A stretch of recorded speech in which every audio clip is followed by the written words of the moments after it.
청취자 여러분, 격조 높은 팟캐스트 오다봐. 오늘도 여러분 앞을 찾아왔습니다. 여러분 곁에 찾아왔겠군요. 죄송합니다. 처음부터 말이 셉니다. 제가 좀 오늘 그 감회도 새롭고 또 마음도 떨리고 그래서 말도 잘 안 나옵니다. 양해해 주시기 바랍니다. 정말 모처럼 오셨습니다. 서혜성 작가님 오셨습니다. 네, 어서 오십시오. 안녕하십니까. 지금 여러분 이 시그널 처음에 나가고 나서 그 오창희 그 진행자가 지금 이 인사말을 두 번째 하고 있습니다. 왜냐하면 첫 번째 인사말을 너무 크게 하는 바람에 그 출연하셨던 분이 너무 놀래가지고 그래가지고 그 잡음이 너무 많이 들어간 바람에 다시 하게 됐습니다. 제가 이 공포 속의 인권 단체가 운영하는 방송을 진행하고 있다는 점을 미리 말씀드리면서 오늘 방송 시작하도록 하겠습니다. 네. 잘 지내셨어요? 네, 잘 지냈어요. 네, 얼굴 좋으십니다. 네, 뭐 밥을 두께 굶었더니 지금 쓰러지기 직전에 배고픔을 견디면서 이 방송을 하고 있습니다. 초대 손님, 어렵게 모셨습니다. 일단 인사부터 나누시죠. 한결의 고경태 기자님이십니다. 어서 오십시오. 예. 안녕하세요, 고경태입니다. 이러십니다. 예, 예, 안녕하세요, 고경태입니다. 예, 네. 저는 인권연대 오늘 처음 왔고요. 예, 인권연대 회원입니다. 예. 아싸. 네. 예, 그냥 기자가 아니시고 중요한 책임을 맡고 계시죠, 한겨레에서요. 예, 뭐 한겨레에서 지금 신문 부문장을 맡고 있습니다. 예. 그 명칭이 요새는 좀 어려워진 것 같아요. 그렇죠. 에디터 뭐 이런 그렇죠. 것도 있고. 예. 부문장의 역할이 뭔가요? 뭐 그냥 여러 가지 신문사에서 일어나는 잡일들 처리하고요. 네. 예, 그리고 뭐 기사를 읽고 뭐 문제 있으면 이야기를 하고 그리고 이런저런 뭐 아무튼 여러 가지 잡일들을 하고 있습니다. 네, 자빌이라고 표현하지만 네. 한겨레가 지난번에 지명 개편한 다음에 네. 뭐 여러 가지 눈에 띄는 게 많은데 그 중에 정말 인기 좋은 게 이면에요. 일면 딱 넘기면 이면 왼쪽 위에 왼쪽 상단. 네, 바둑에선 좌상기라고 그러는데 네. 좌상기에 그거 뭐라고 부릅니까 그걸요? 뉴스룸 토크라고요. 뉴스룸 네. 토크라는 아주 재미있는 코너를 끌어주고 계십니다. 그래서 뒷얘기 또 정말 중요한 얘기 뭐 이런 것도 짚어주시고요. 오늘은 근데 다른 이유로 오셨죠? 오늘 방송 신문 때문에 온 게 아니죠? 그렇죠. 네. 근데 개인적으로 몇 가지 좀 네, 여쭤보고요. 개인에 대해서. 키가 크죠? 네, 연락이 큽니다. 네. 말랐어요. 네. 그 얘기 뭐 굳이 이렇게. 아니 그러니까 키가 더 커 보인다는 얘기예요. 그러니까 네. 정말로 흔히 말하는 젓가락 같은 사람이죠. 네. 사전 그대로의 젓가락 같은 분. 네. 어렸을 땐 전봇대 같기도 했을 것 같은. 옛날에 더 컸죠. 예. 네? 옛날에 네. 더 커 보였죠. 예, 더 말랐으니까. 예. 그 사적인 질문이어서 꼭 답변 안 하셔도 되는데 키가 몇이세요? 아니 뭐 88 올림픽 이상이라고도 보십시오. 이상이라고. 기자도 그럼 뭐 좀 나가시잖아요? 키요? 아니 키는 관심이 없고 몸무게 몇 킬로그램입니까? 사적인 질문이. 대충. 그 크신 분들은 그렇게 답하는구나. 그러니까 여기 88 이상이다. 이상이다. 그러니까 그러면 공개 한번 해보시죠. 뭐요? 막 물었잖아요 방금. 몸무게요? 네. 70kg 넘죠. 이상이다. 네, 저도 60kg 넘습니다. 네. 네. 한겨레가 첫 직장이었나요? 기자로서? 두 번째 직장이었어요. 네, 저 처음에 91년도에 작은 신문사에 들어가서 네. 한 3년 있다가 94년도 2월부터 한겨레에 왔어요. 그래서 한겨레 20일 창간하기 직전에 와서 한겨레 20일을 한 13년간 만들었습니다. 편집장도 하셨죠? 예, 네. 마지막 한 1년 6개월 정도 편집장했었고요. 그리고 2006년 10월에 이제 신문으로 넘어왔다가 여기저기 이동을 뭐 여러 차례 했었죠. 그리고 진해 20일 편집장 됐습니다. 네. 그러셨습니까? 네. 영화를 잘 아는 걸로 돼 있는데 네. 영화 얘기를 하면 얘기를 안 하려고 그래요. 네. 뭐 이유는 잘 모르겠나든 지금도 그러잖아요. 그건 묻지 말아달라고. 네. 온몸으로. 아니 그게 아니라 지금 사실 영화 얘기를 하면 뜰 텐데 영화를 얼마나 사람들이 좋아합니까? 그러니까요. 근데 영화 얘기하라고 그러면 몸을 사려요. 토요판을 만드셨죠? 예, 토요판 처음에 2012년 1월부터 토요판을 만들었고요. 네. 예, 올해 초까지 만들었습니다. 그래서 4년 동안 토요판 에디터로 일을 했고. 공태 기자가 한 일이 주로 뭐였냐면 편기자 때 네. 한겨레 22를 구어체로 바꾼 사람이에요.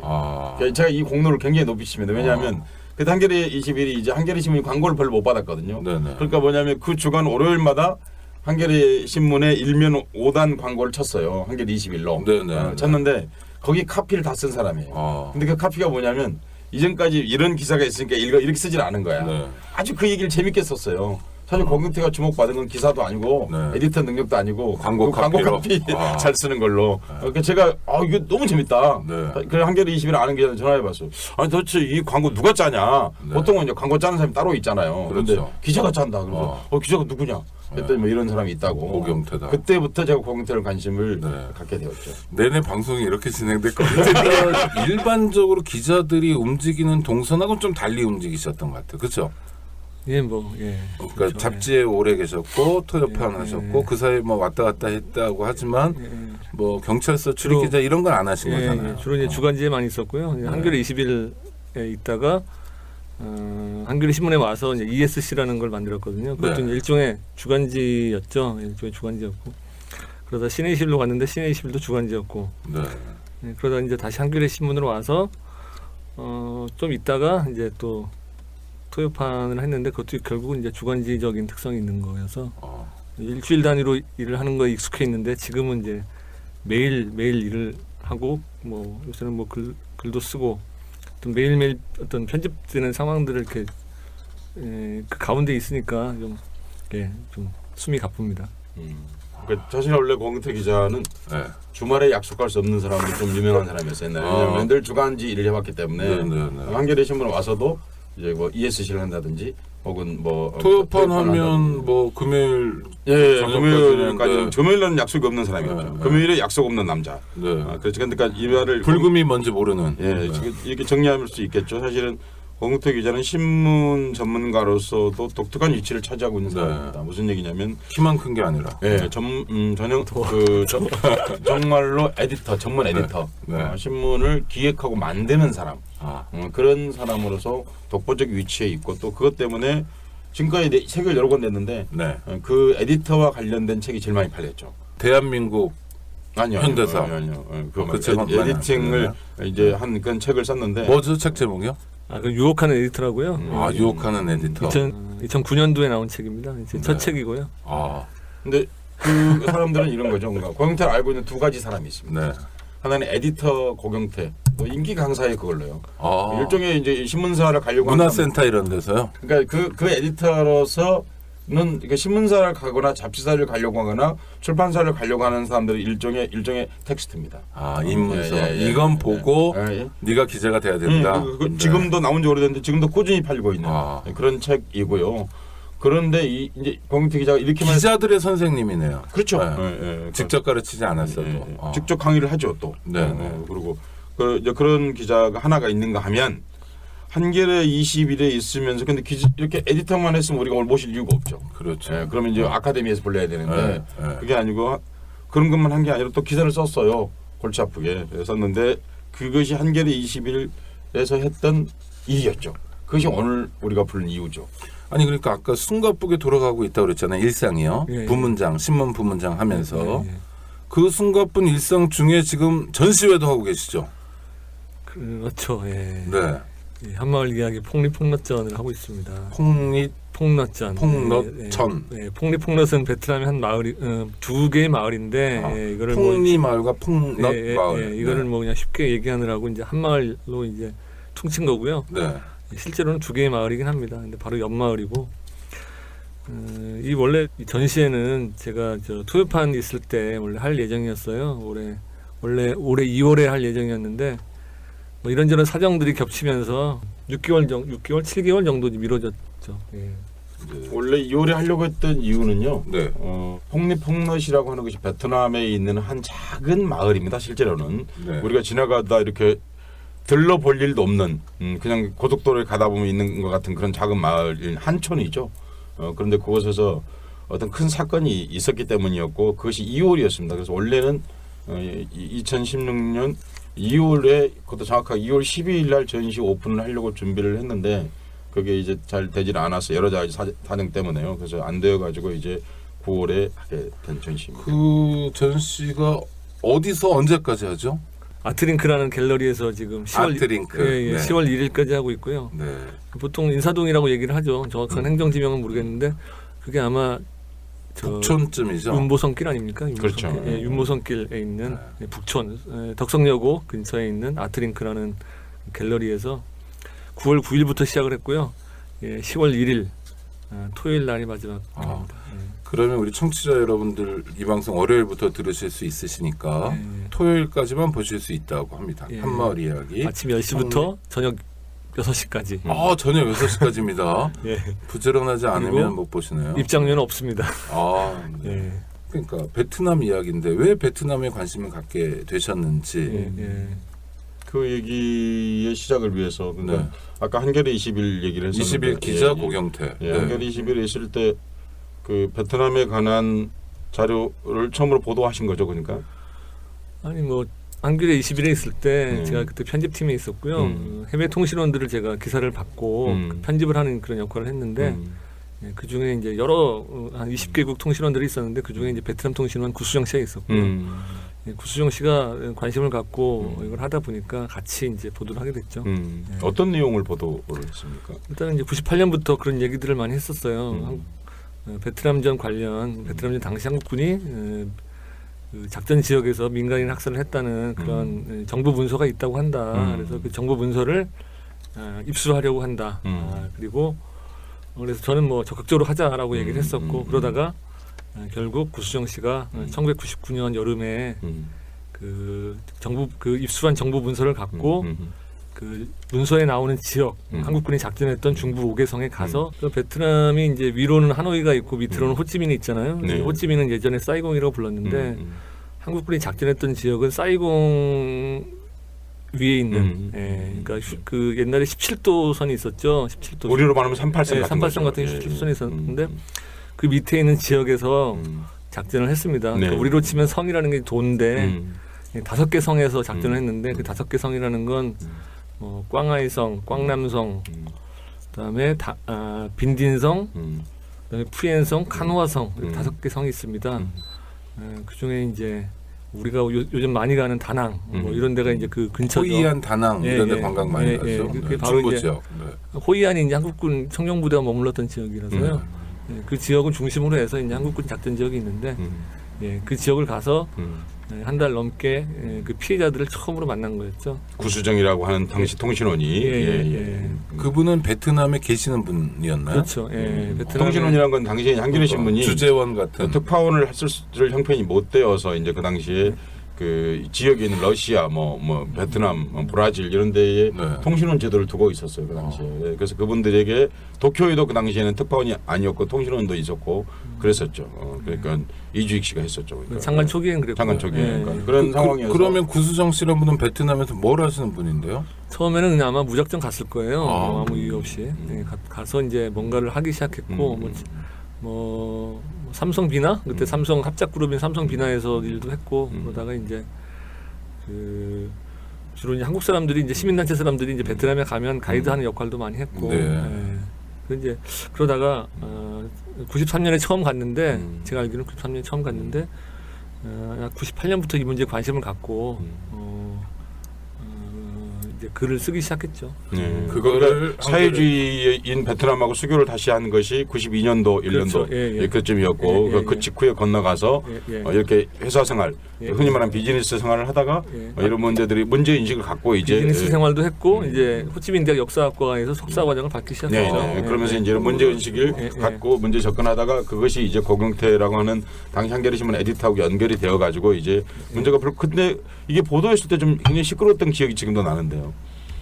90년대 처음에 이제 99년 9월 2일자에 중부 5개성 그 르포를 썼어요. 제가 이제 편집 담당자가 그거를 원고를 받는 과정을 이제 같이 하고 그때는 뭐 이메일도 잘 없을 때고 팩스로 와서 이렇게 원고를 처리하는 과정들이 복잡했어요. 사진을 보내는 것도 사진도 그냥 이메일로 보내는 게 아니라 뭐 공항에 가서 한국 가는 사람들 붙잡고 이 사진을 전해달라 그래서 뭐 하여튼 이런 과정들을 거쳐갖고 특집으로 10페이지 넘게 기사를 썼고요. 한겨레 20일 당시에 몇 페이지 정도 됐습니까? 한겨레 20일은 뭐 96에서 112페이지가 됐죠. 그런데 그 중에 10페이지 넘게 보도를 했다 이 말이죠. 첫 보도였는데 제목이 베트남의 원혼을 기억하라라는 제목이었어요. 근데 사실은 그때가 종전 34년이 됐던 때였는데 사실 그때까지 단 한 번도 한국의 언론 기자가 한국군이 작전했던 지역에 가서 민간인들에게 한국군이 어땠느냐라고 물어본 사람이 단 한 명도 없었던 거죠. 그래서 당시 구수정 씨가 갔을 때 현지 주민들이 전쟁 이후 처음 만난 한국인이다라는 말을 엄청나게 많이 했다고 합니다. 예, 거기는 관광객도 많이 안 가는 지역이었거든요. 예. 그래서 이제 그 보도를 했는데 그때 조용하게 넘어가진 않았던 것 같은데요. 그때도 이제 일단 독자들이 조용하지 않았죠. 왜냐하면 네. 우리가 이제 중고등학교 때, 초중고등학교 때 교육받았던 중요한 내용 중에 하나가 역사 시간에 우리나라는 주로 이제 침략을 당했지 단 한 번도 해치거나 해치거나 침략을 없다. 하거나 남의 나라를 괴롭힌 적이 없는 아주 선한 민족이다라고 교과서에 이렇게 되어 있습니다. 정확하게 문장이 3,300여 회의 외침을 받으면서도 남을 단 한 번도 침략하지 않은 평화를 사랑하는 민족이다. 이렇게 배웠습니다. 그것을 뒤집는 거였죠. 그래서 저희가 생각했던 그 편집진에서 생각했던 것 이상으로 독자들이 충격을 이야기했고 그리고 뭔가 우리가 베트남 사람들을 위해서 뭔가 해줄 수 있는 방법은 없는가라고 물어오는 독자들이 엄청나게 많았습니다. 물론 이제 참전군인들 중에서 일부는 이게 말도 안 되는 이야기를 쓰느냐라는 독자들도 있었지만 대부분의 독자들은 너무 충격적이고 뭔가 우리가 하지 않으면 안 되겠다라고 이야기를 했고 결국은 그것이 일회성 특집이 아니라 계속 해야 하는 기획으로 됐죠. 그래서 원래는 또 그때가 99년이니까 20세기 마지막 한 4개월 동안 열심히 하자라고 처음에 시작했다가 결국 그 다음에 9월까지 1년 동안 매주 2페이지 이상씩 쓰는 그런 기획으로 발전을 했습니다. 매주. 예. 그러니까 그때 또 하나 여쭤보고 싶은 게 그때 그 참전용사라고 해야 되나요? 뭐 고엽제 전후에 뭐 이런 분들이 한겨레 신문 들어왔던 것 같은데요. 그건 이제 2000년에 들어온 거죠. 그러니까 처음에는 이제 구수정 씨는 피해자의 증언을 이제 보도한 거였고 그렇다면 피해자가 있으면 분명히 가해자가 있는 것이고 그렇죠. 가해자도 역시 물론 이제 피해자의 증언도 신뢰성이 있지만 좀 더 정밀하게 그 상황들을 좀 봐야 되지 않겠는가. 그래서 한겨레 20일에서 당시에 이제 특별 취재팀을 구성을 해서 가해자를 찾기 시작했습니다. 그래서 가령 베트남의 어떤 마을 몇 월 며칠 날 있다 그러면 그거를 파월 전사 국방부에서 국방부 전사 편찬위원회에서 펴낸 파월 전사를 확인해서 거기에 관련된 어느 부대가 갔는지 어느 부대 어느 뭐 중대가 갔는지 이런 것들까지 파악해서 이제 가서 그 참전군인들의 증언을 이제 찾기 시작했고요. 그것이 이제 결실을 맺기 시작한 게 2000년 4월부터였습니다. 그래서 참전군인 조직들 가령 뭐 고엽지 전후회라든가 이런 조직들이 처음에 물론 이제 피해자 직원들이 나왔을 때부터 항의를 했지만 이제 참전 군인들의 증언이 나오면서부터 이분들이 이제 드디어 자기들도 가만히 있으면 안 되겠다라는 그런 생각들을 하기 시작했고 결국은 2000년 6월 27일 한겨레 신문 난입으로 이루어졌습니다. 2,000명이 몰려갔고요. 2,000명. 2,000명이 한겨레 들어오기도 하고요. 당시 전투 경찰이 거의 2,000명 가까이 저기 그 배치가 됐는데 그 젊은 전투 경찰 병력을 다 뚫고 어이고. 그 난입했고 뭐 투석을 하기도 했고 불을 지르려고 하기도 했고 그다음에 전봇대 올라가서 전기를 끊어갖고 윤전기가 못 들어가게 하려고도 했고 뭐 여러 가지 다양한 방법으로. 근데 뭐 그 어마어마한 사태네요. 사실 어마어마한 사태죠. 언론사를 그렇게 한 2,000명 정도 민간이 난입한 적 역사상 있었나요? 거의 없는 것 같아요. 그리고 한겨레 신문 사상 그 물론 이제 뭐 안기부 요원 그때 89년인가요? 이영희 선생 방북대 뭐 그런 그다음에 또 이제 누구죠? 농민 서기원 의원 뭐 방북 사태 이런 때 이제 그 안기부 요원들이 신문사를 압수수색하면서 난입하고 뭐 이런 적은 있었지만 그 취재수첩을 압수해가고 하는 뭐 그런 적이 있었죠. 이렇게 민간인 2,000명이 몰려와서 거의 이제 폭동에 가까운 일을 한 건 거의 유일무이한 거였죠. 그런데 뭐 그 당시에 이제 그걸 기획하고 관리하고 또 글을 썼던 기자가 바로 고경태거든요. 그때 근데 2,000명의 난입하는 그날 네. 고경태 기자를 아무도 발견하지 못했다는 소문이 있습니다. 아 그러면 그 월남전 참전 용사들이 소위 그분들이 침탈에 들어와서 고경태 나와라 이런 거예요? 다 고경태를 찾은 거죠. 찾은 거 한 건데 고경태 기자를 찾을 수 없었다는 아니 건데. 집에 가서 기다리지 왜 신문사가 찾을 수 없었다는 거예요. 죄송합니다. 소문 네. 들으니까 책상 밑에 몸을 구부리고 들어가서 이 장신이요? 그래서 결국 그 참전 용사들이 고경태를 못 찾고 아니 돌아갔다. 그러니까 그날 현장에 계셨죠? 그런데 이제 꼬리가 보였다. 왜냐면 너무 키가 커서 몸이 다 안 구겨져가지고. 그러니까. 이 얘기를 들으면서 하고 싶은 말은 사람을 놀리기 위한 농담이 이렇게 오래 갈 수 있구나.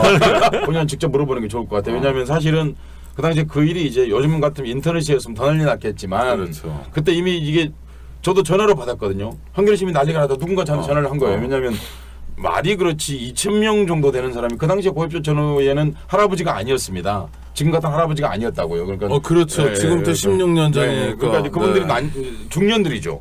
중년의 어른들이 우리 형들이 베트남 갔다 오랬는데. 그렇죠. 중년 어른들이 이제 신문사를 쳐들어온 거죠.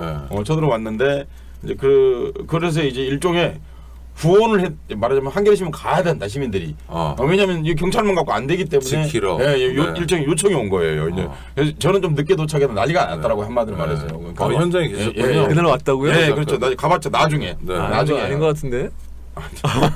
그러니까 제가 한 사람까지 저한테 굳이 공개할 필요는 없기 때문에 제가 하여튼 그랬는데 뭐 하여튼 당사자는 아닌 것 같다고 하긴 하지만 당사자는 책상 밑에 숨어 있으니 어떻게 하겠어요? 제가 이제 물어보려고 하는 건 그거예요. 그날 제가 들은 얘기예요. 공태 기자가 책상 밑에 이제 들어가서 발견이 안 됐다. 그런데 발견이 됐다. 왜냐면 키가 너무 커가지고 발이 나왔다. 그 얘기에 대해서 진실을 증언을 해주시기를 어떻게 됐습니까? 실제로는 숨어 있었습니까?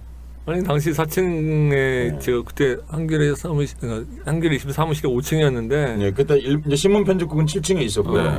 그렇죠. 근데 그 참전군인 그 고엽지 전문 회원들이 이제 너무 많으니까 앞에만 있을 수 없잖아요. 그러니까 지금은 한겨레 신문사 뒤편이 이제 삼성 아파트가 있는데 그때 공사 중이었어요. 그때 공사 중이었어요. 그래갖고 자재와 돌과 뭐 이런 것도 있었거든요. 근데 이분들이 정말 겁도 없이 그 돌을 신문사를 향해 던져놨어요. 그래서 뚜껑이 된 거지. 그분들이 이제 거기서 막 뭔가를 하려고 할 때 사실은 창가에서 이렇게 보다가 창가는 위험하니까 이제 안쪽으로 이제 다 나와 있었는데 정말 그 돌이 그 창가에 와서 몇 장이 다 날라갔죠. 그 창문이 박살이 났고 저는 안 다쳤는데 그 파손된 유리창 조각이 날라가갖고. 다른 총무부 여직원의 그 정강이에 박혔어요. 그래서 그 여직원은 이제 병원에 갔고, 근데 다행히 큰 부상자는 없었고, 근데 또 그분들이 뒤에서 그 철문을 뜯고 올라온 거예요. 올라와서 그 5층 가장 그 저쪽 그 철문 근처에 그 시내 21 사무실이 있었는데 그 시내 21 사무실에 뭐 집기를 다 부쉈죠. 그러면서 전경들이 글로 투입이 되고.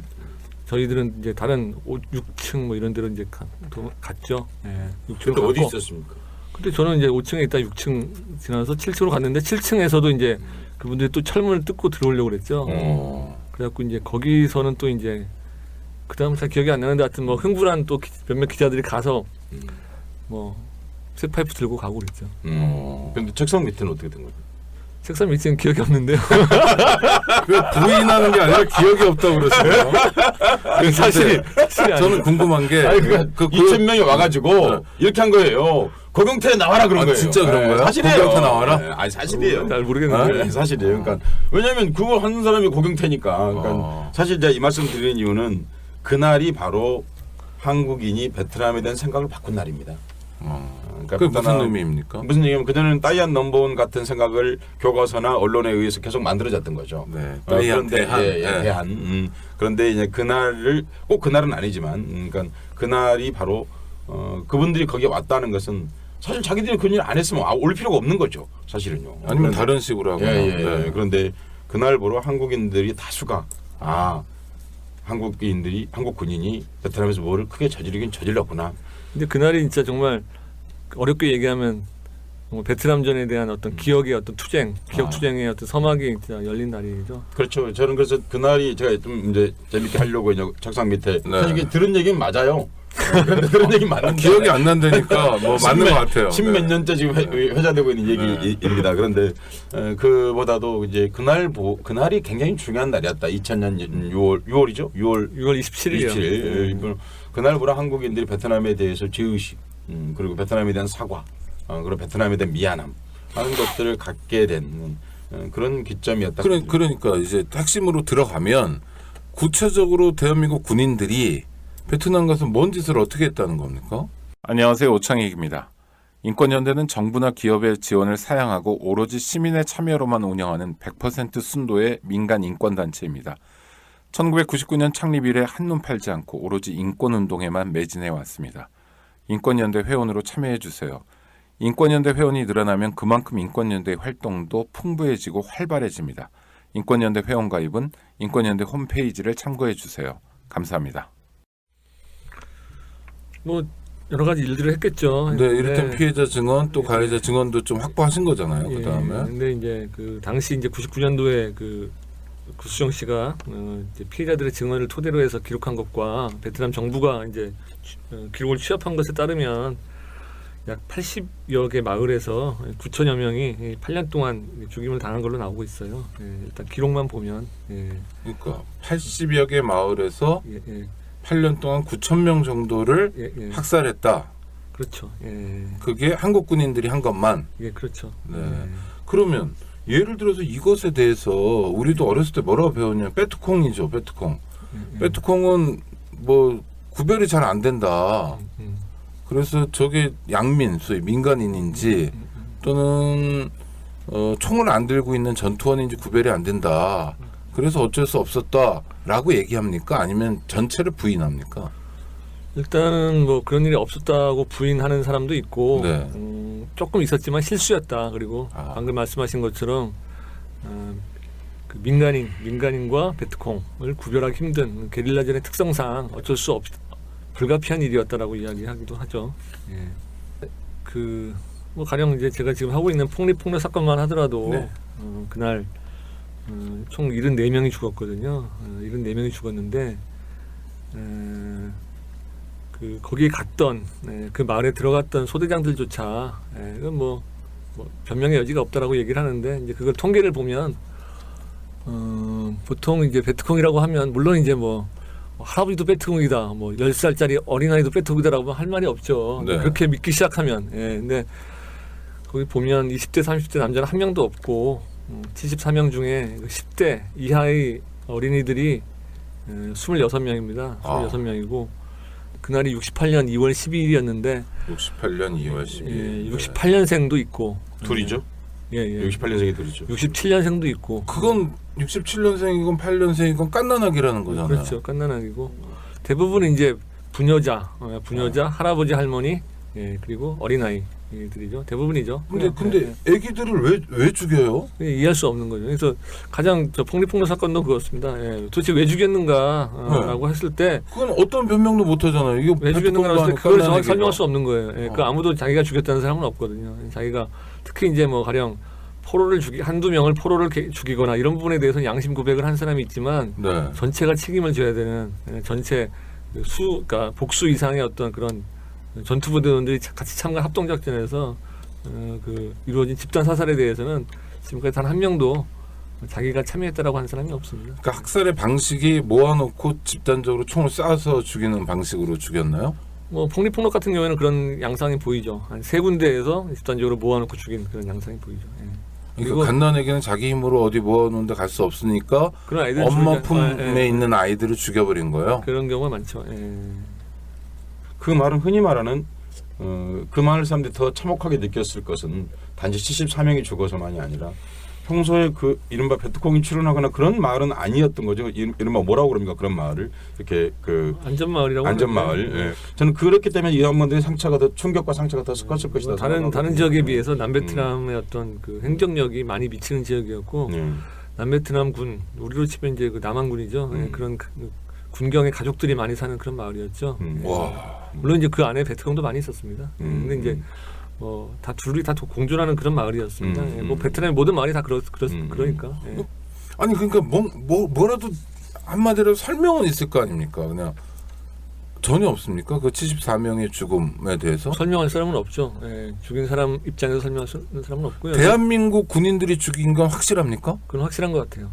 근데 그 당시에 이제 미군 사령관이 그 마을 자체가 이제 미군 부대 근처여갖고 미군이 그걸 보고 그 시신도 수습하고 불도 이제 끄고 하는데 그게 결국 이제 미군이 조사를 하기 시작하면서 미군 사령관이 당시 최명신 사령관한테 그 공개 질의서를 합니다. 왜냐하면 제네바 협정을 위반한 사항에 대해서 답을 해달라 했더니 답이 온 게 뭐였냐면 베트콩이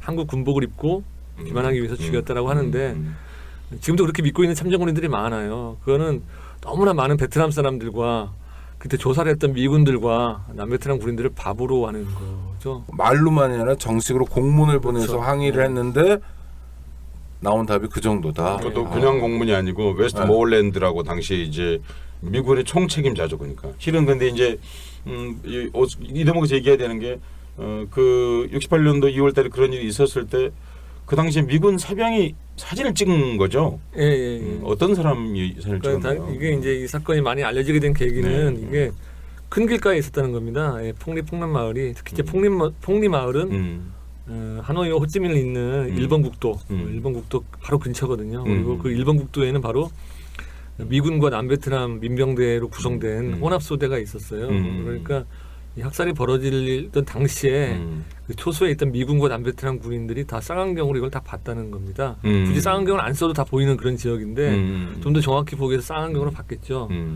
근데 물론 이제 불이 나기 시작하자 이제 남베트남 군인들은 자기들 가족들이 거기 있으니까 들어가려고 했는데 미군이 막았어요. 왜 막았냐면 지금 한국군이 너무 흥분해서 들어갔다가는 아군끼리 그러니까 남베트남 군 미군과 한국군 간에 교전이 벌어질 수 있으니까 예, 지금 위험하다.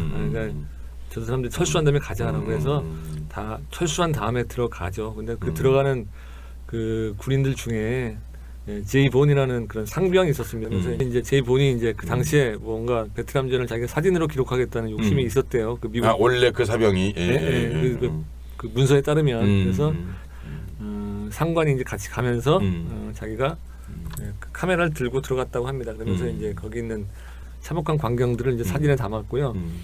그 20장이 지금까지 이제 전해져 오는 거죠. 그 중에. 그러니까 공 선생님이 그걸 발견한 거죠. 그 문서를. 그렇죠. 그러니까 그게 이른바 비밀 문서인 거죠, 그러니까.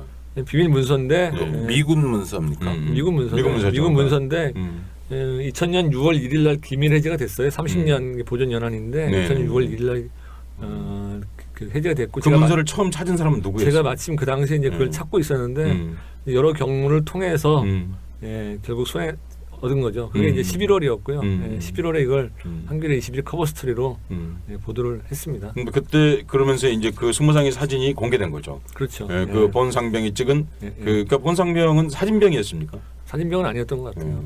그러니까 본상병이 찍어서 미군 비밀 문서에 첨부되었던 사진들인 거죠, 그러니까. 결국은 비밀 문서가 됐는데 그러니까 미군 조사 보고서에 첨부가 일단 됐던 거죠. 됐던 것을 이제 2000년도에 광택 선생이 그 기자로서 입수를 해서 한겨레 21에서 다시 그거를 이제 실었고 그걸 통해서 한국에 처음 알려진 거죠, 그러니까. 그렇죠. 한국에 처음 알려졌죠. 그러니까 1999년도에 구수정 씨가 피해자의 증언을 처음 보도했고 2000년 봄에 한겨레 21 특별 취재팀에서 처음으로 이제 강해 참전군인들의 증언, 그 학살에 참여한 참전군인들의 증언을 처음 보도했고 그 문서를 다음에 이제 그 다음 단계가 된 거죠. 그 다음에 이제 문서화된 것들을 찾아보게 된 거죠. 그러니까 공 선생님 그 문서를 이번 전시하면서 낸 책 한마을 이야기 폭력 고경태 기록이라고 돼 있는 그 책에 그러니까 그 문서를 공개하셨죠, 그러니까요. 일부를 수록한 거죠. 일부입니까, 전부입니까, 이것이? 일부죠, 일부. 그러니까 그 당시에 미군이 작전했던 폭력 일대 작전했던 것의 핵심 문서가 공개돼 있는 거죠. 이 책을 사면 그러니까 이 책 속에 그 문서가 들어 있는 거군요, 그러니까요.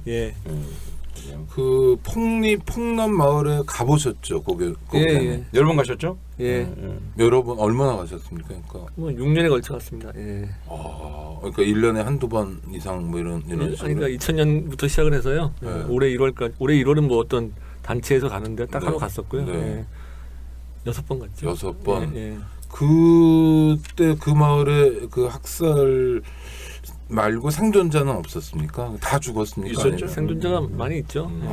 그래서 당시에 이제 8살 소녀였던 응우엔티 탄이라는 소녀가 사람이 있는데 당시에 이제 자기 가족들하고 8살이면 지금 한 60쯤 56 정도 됐어요. 60년생이신데 그때 그 가족들하고 같이 주로 이제 아이들이 5명이었고 이제 이모 1명 있었는데 땅굴에 숨어 있다가 한국군이 집에 들어와서 수류탄을 들고 나와라라는 그런 끝까지 기억을 해요. 그리고 그 정신을 잃었는데 그 중에 그 땅굴에 있던 사람들 중에 4명이 죽고 본인도 이게 배에 총상을 크게 입었는데 이게 막 창자가 계속 나왔대요. 근데 아이고.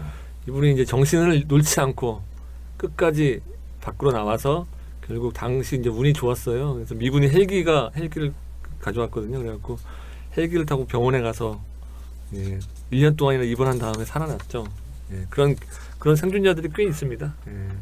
한국 그 군인들에 대해서 가해자들에 대해서 도저히 잊지 못할. 그렇죠. 예. 네. 그래서 그 이후에 저는 뭐 저한테 잘해주셨는데 네. 예, 한국 남자들만 보면 두려워서 더 이상 얘기를 하지 않았다고 그래요. 그래서 한국 뭐 평화단체라든가 이런 데서 평화 기행을 가서 특히 한국 이제 남자들이 앞에 있으면 두려워서 얘기도 못 하고 예, 그랬다고 그래요. 가슴이 두근거리고 그랬다고 합니다. 예. 그런데 이제 이분이 작년에 한국에 예, 작년에 한국에 왔습니다. 오셨는데요. 이제 그 오셨을 때 제가 정말 걱정을 했죠. 정말 그 걱정을 상처. 했어요. 네. 그렇죠. 한국에 오면 순 한국 남자들 투성인데. 네. 그리고 이제 작년에 이제 베트남 관련 전시회가 있었는데 이제 그때도 이제 이분들이 그걸 보셨죠. 그리고 이제 그때 정말 그냥 놀라운 말씀을 하셨죠, 사실은. 그러니까 뭘 하셨어요? 저분들도 참 딱한 분들다, 사실은 전쟁 피해자다. 사실 그 저분이 누구예요? 그 한국 군인들? 아니, 예, 그 한국 군인들을 향해서 한국 군인들이 와서 예, 그 예. 데모하고 그랬거든요. 예, 그러니까 예. 거꾸로 그렇게 전시회를 할 때 예. 베트남 학살 피해자 생존자가 와 있는데 네네. 그 무슨 저 파병됐던 군인들 이제 할아버지 되는 사람들이 그 앞에서 시위를 했다. 뭔 시위를 합니까? 시위 내용이 뭐예요? 그런 거죠. 저 사람 약간 유치한데 네.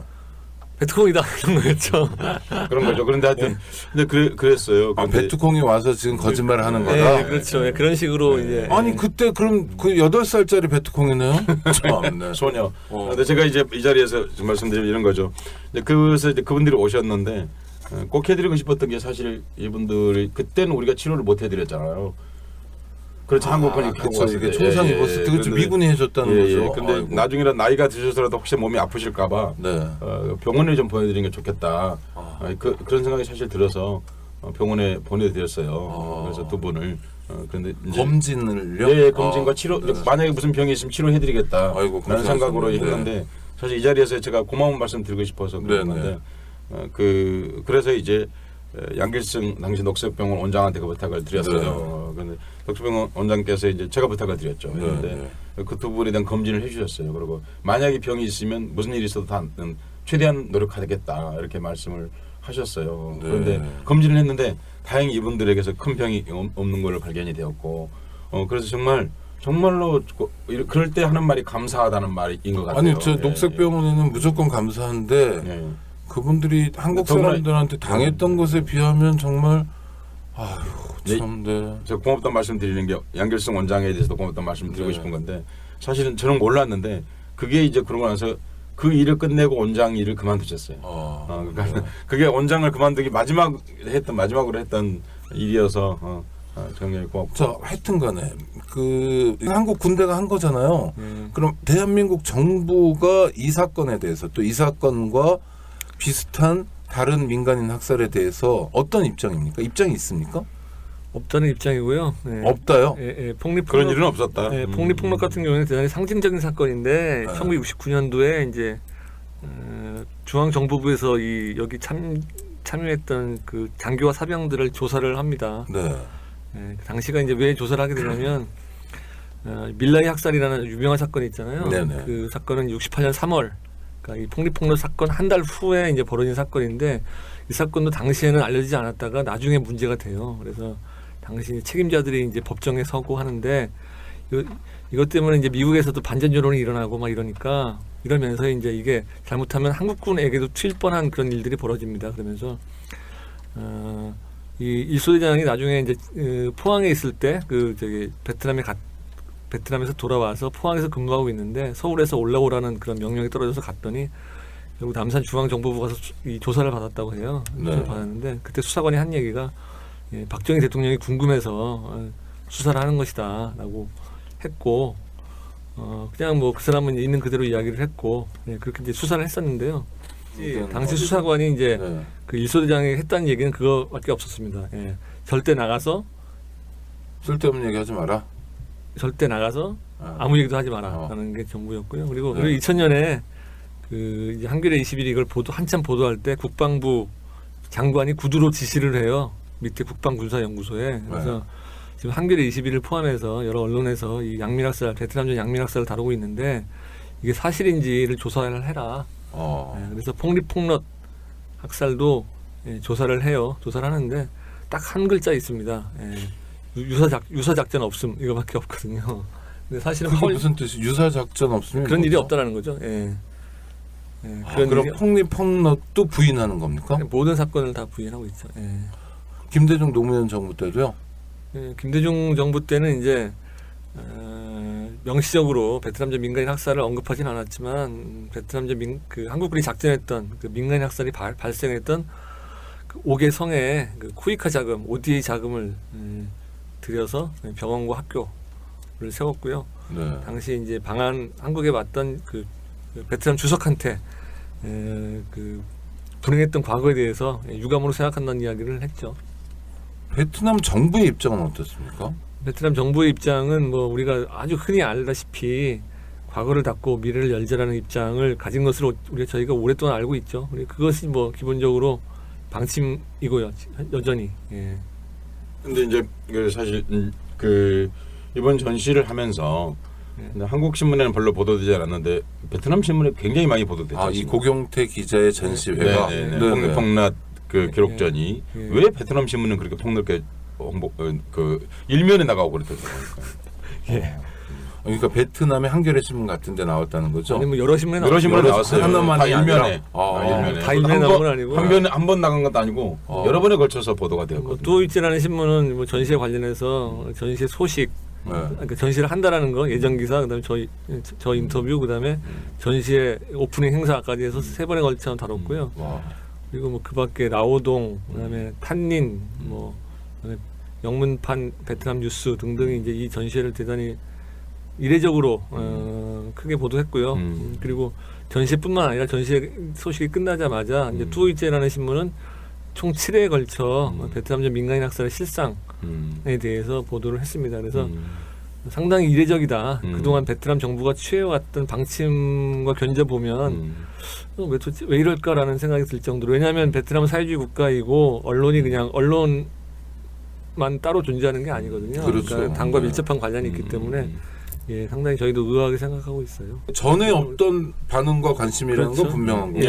그리고 이제 이번에 이제 그 물론 기획자가 있어서 그렇게 가능했던 게 아니라 그 전시회를 하면서 베트남 언론이 이제 이례적으로 베트남 그 민간인들의 그 이번에 전시됐던 그 주검 사진들을 보도했거든요. 이제 그런 거는 사실 베트남전 이후에 베트남 언론에서 처음으로 다뤄진 거고 그리고 이제 베트남 언론에서 이제 보도하기를 베트남 그 민간인 피해자들이 그 사죄를 요구하고 있다. 그리고 그런 생존자들의 연대까지 추진하고 있다라는 걸 보도했거든요. 상당히 이제 한 발짝, 두 발짝 앞서 이제 진전이 되고 있다라는 어떤 그런 자, 사실 이 전시회 그다음 전시회의 성과인 책 이게 뭐 고경태 기자가 만드셨고 또 서혜성 작가 기획하셨고 그래서 베트남 사람들에게 아주 새로운 자극 뭐 이런 게 된 것 같아요. 그러니까 이렇게 여러 차례 보도도 하고 그런 건데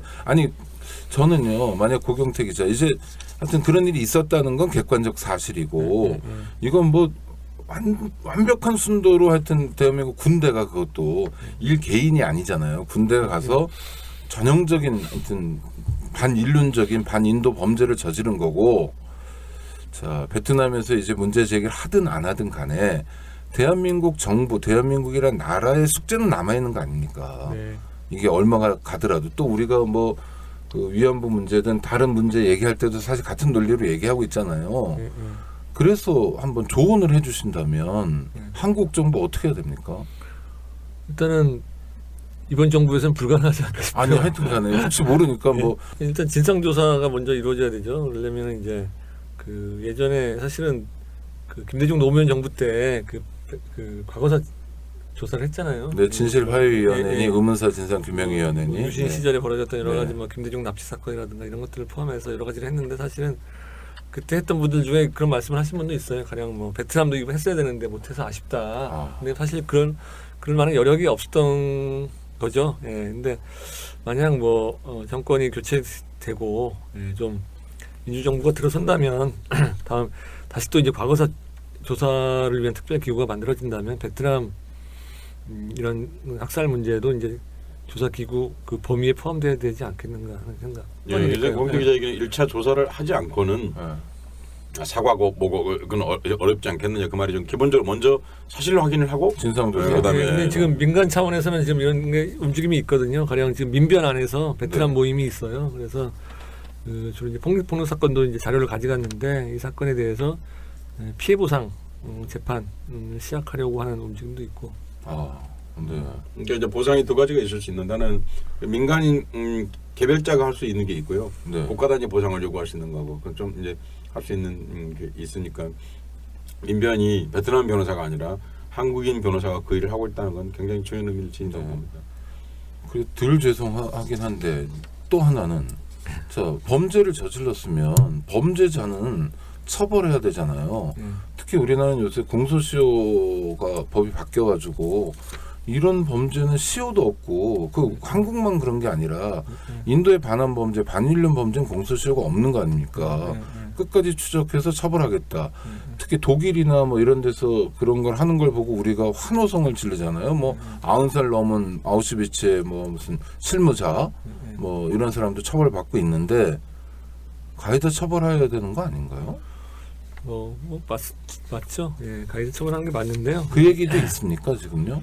근데 지금 이 사건 같은 경우에는 사실은 가해자를 찾아서 처벌하는 게 너무 복잡하겠죠. 예, 왜냐하면 많은 분들이 대부분 그 지휘계통에 있는 분들이 돌아가셨죠. 네. 예, 그리고 그 책임 소재를 가리는데도 아직도 시간이 필요하고 그래서 가장 현실적인 것은 국가 차원의 사과죠. 사과와 배상. 저는 그렇게 생각합니다. 꼭 전쟁이 아니더라도 죽음이 숭고한 사회가 가장 인권을 중시하는 사회로 저는 생각을 합니다. 한 그냥 자연인으로 죽음이 숭고한 사회. 죽음을 숭고하게 대접하는 사회. 네. 왜냐하면 인명에 대해서. 인명에 대해서 죽음 그 중에서도 죽음이 너무 이렇게 쓰레기 소각하듯이 처리되는 사회는 결국 삶을 존중하지 않습니다. 그런데 그렇지 않고 어떤 이유로 불가피한 이유가 있었다 하더라도 사람의 생명을 이렇게 함부로 했던 그것에 대한 기억을 지워버리는 사회는 결국 미래에도 그런 일을 반복한다고 저는 그렇게 생각합니다.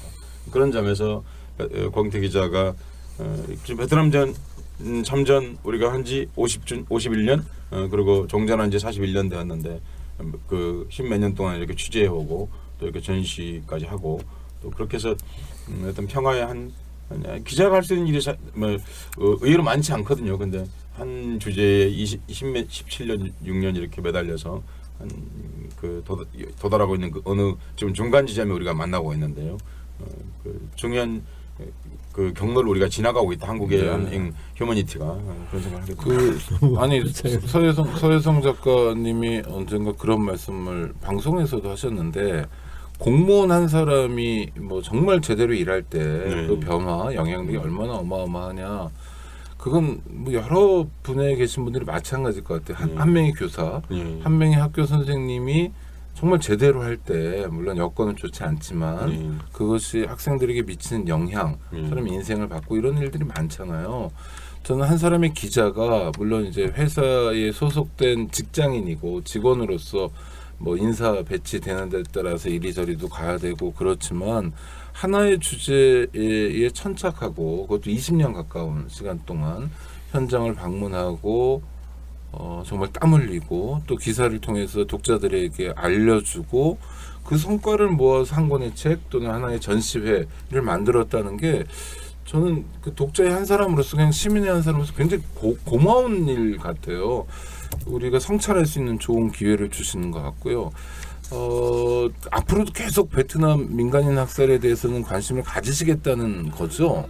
뭐 지금. 아무래도 폭리포는 마을은 한번 시작을 했으니까 꼭 무슨 뭐 민간인 학살의 어떤 진실을 밝히겠다는 뭐 그런 거라기보다는 이 사람들이 어떻게 살아가는지는 가서 뭐 자주 가서 보는 게 좋지 않을까 싶어요.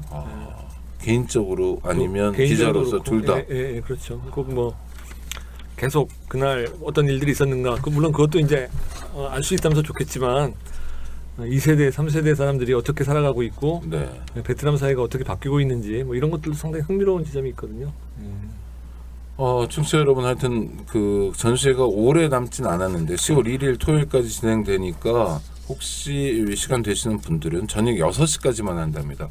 한번 가서 보시고 여러 가지 생각하는 시간이 되셨으면 좋겠고요. 또 하나 전시회를 제때 못 보신 분들을 위해서 책을 만들었습니다. 그 책의 제목이 한마을 이야기입니다. 폭리, 폭넛. 보림 출판사에서 나왔습니다. 고경태 기자로 검색하셔도 되고 뭐 한마을 이야기 이렇게 검색하시면 잡히실 테니까요. 책도 한번 구해서 읽어보시면 좋겠고요. 보 기자님 뭐 마지막으로 우리 청취자들과 한 말씀 해주시고 인사도 나눠주시고. 네. 예, 오늘 두 분이 너무 말씀을 잘해갖고요. 제가 뭐 별로 할 얘기 없었는데 이 베트남 민간인학살 운동은 99년부터 한국사회에서 시작이 됐죠. 한겨레 21이 보도를 했고 그러면서 시민사회에서 위원회가 조직이 되면서 베트남전 진실위원회라는 그런 뭐 단체가 조직돼서 활동하기도 했고 했는데 보통 우리가 인권 얘기하면 보통 국민의 인권을 얘기하잖아요. 네. 국민의 인권.